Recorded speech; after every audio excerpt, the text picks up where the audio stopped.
Саламатсыздарбы?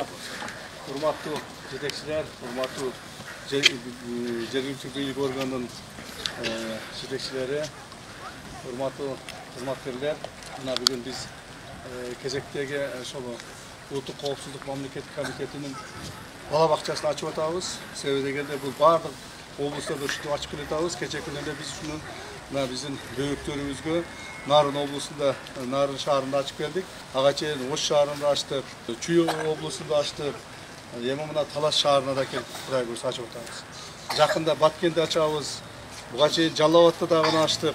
То есть баардык облустук борборлорунда ушу бала бакчаларды ачып келатабыз. Себеби ушу биздин мына моторайган кичине жаш балдарыбыз, биздин кызматкерлерибиздин балдары өзүбүздүн бала бакчабызда керектүү шарттар түзүлсүн деген максатта ушу жасап келатабыз. Негизинен бул урматтуу президентибиз Садыр Нуркожоевичтин биздин алдыбызга койгон тапшырмаларынын бири болот. Себеби жерлерде биздин кызматкерлерге түзүп берүүчү шарттар.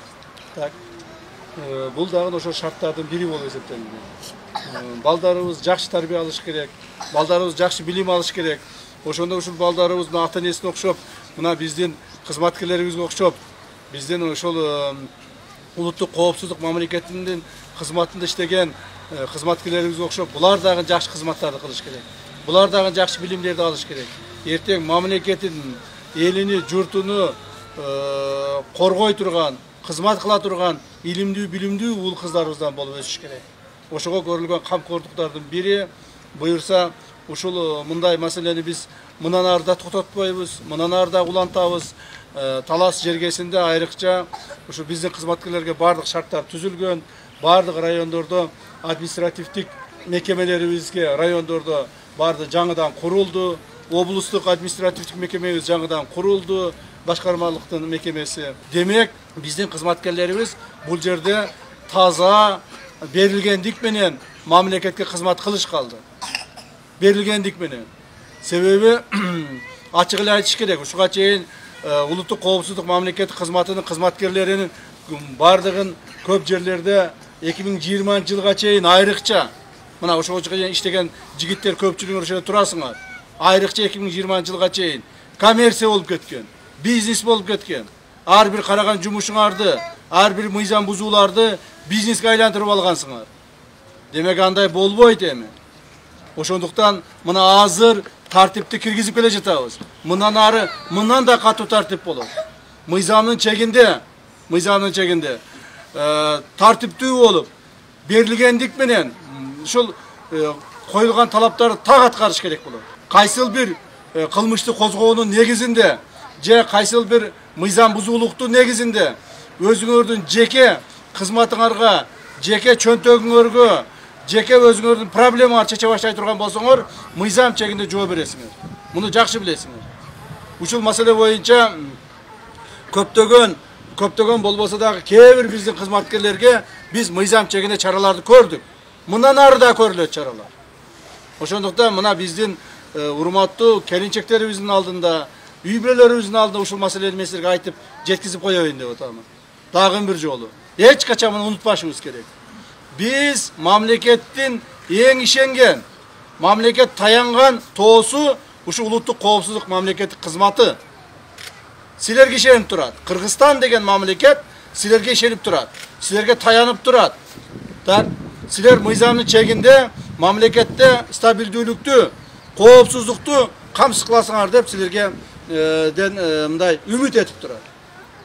Ошол үмүткө суу сеппестен, ошол үмүттү актабай коюп, анан кийин мамлекеттеги жанагы чаң тополондорго алып барбастан биз таза тартипти иштесек эле элибиз ошого түшүнөт. Анан кийин тартипти кармабастан, өзүбүз мыйзамды бузуп, өзүбүз ушу элдин үстүнөн жанагы үстөмдүгүбүздү көрсөтүп, мыйзамсыз баштай турган болсок, анан тополоң башталат. Мамлекетте билесиңер, 3 жолу бийлик тополоң менен алмашты. Эми ага жол бербейбиз. Ага жол бербөөнүн бир гана жолу бар. Өзүбүз мыйзамдуу болушубуз керек. Мыйзамдан чыкпашыбыз керек. Ошондо мамлекетте коопсуздукту камсыз кылабыз. Ошондуктан урматтуу кызматкерлер, урматтуу улуттук коопсуздук мамлекетине тийиштүү кызматкерлер, жана ошол эле биздин мына келинчектерибиз дагы Биздин үй бүлөбүз дагы ушуну колдоп турушуңуздар керек. Биздин үй бүлөбүз дагы ушул эмелерди, кызматкерлерди кыйнабастан, ошону туура түшүнүп, ушундай мамлекетти коргогон жигиттердин үй бүлөсүмүн деген сыймык менен жүрүшүңүздөр керек. Мына мен келиндерге айтып коеюн, Андан сырткары биз айтып келатабыз, үй бүлө бул биздин мамлекетибиздин негизи. Бардык эле нерсенин өзүнүн негизи болот. Ошонун бирөө биздин үй бүлө. Ошо үй бүлөбүздү жакшылап карашыбыз керек. Көп балалуу болушубуз керек. Бизде мына бардыгыңар ушул жигиттер турасыңар, үйлөнбөгөн же турмушка чыкпаган кызматкер болбош керек. Бардыгыңар үйлөнүшүңөр керек. Бардыгыңар турмушка чыгышыңар керек. Кыздарыбыз болсо. Так, үй бүлө күтүшүңөр керек. Бала чакалуу болушуңар керек. Жана көп бала чакалуу болушуңар керек. Бул дагы болсо мамлекетибиздин түптөлүшүнө кошкон чоң салымыңар болот. Анан кээ бир кызматкерлер жүрө берет экен бир. 25ге, 27ге, 30га, 35ге чыкса дагы үйлөнбөй жүрө берген кызматкерлер бар экен. Андай болбойт мындан ары. Так, эркек баласынбы үйлөнгүн эртерээк. Эртерээк турмушка чыккын кыз бала болсо. Бул негизги талаптардын бири. Бул кээ бирлер муну мындай тамаша иретине кабыл алышы мүмкүн. Бул тамаша эмес. Бул чынында бул үй бүлө мамлекеттин негизи болот. Үйлөнгөндөн кийин, бала чакалуу болгондон кийин, мына бала чакаңарды карашыңар керек. Ушуларга камкордук болуш керек. Ушу келинчегиңерге бала чакаңарды жакшылап тойгузуп, ичиндирип, ушуларга жакшылап камкордук кылышыңар керек. Бул эркектердин негизги милдеттери. Анан кийин көпчүлүгүңөр мына кызматка барып атасыңар, кызматка барган жерлериңерде үй бүлөңөрдү апарбай таштап коюп жүргөнүңөр бар. Мындай болбосун экинчи. Мен бул жакты дагы карай баштаймын. Жерлерде шартты түзүп берип атабыз. Ошо шарттарга жараша үй бүлөңдү көчүрүп келип, жаныңда бала чакаң, жаныңда келинчегиң жүрүш керек. Ошого шарт түзгүлө өзүңөр дагы. Аракетти кылгылагы.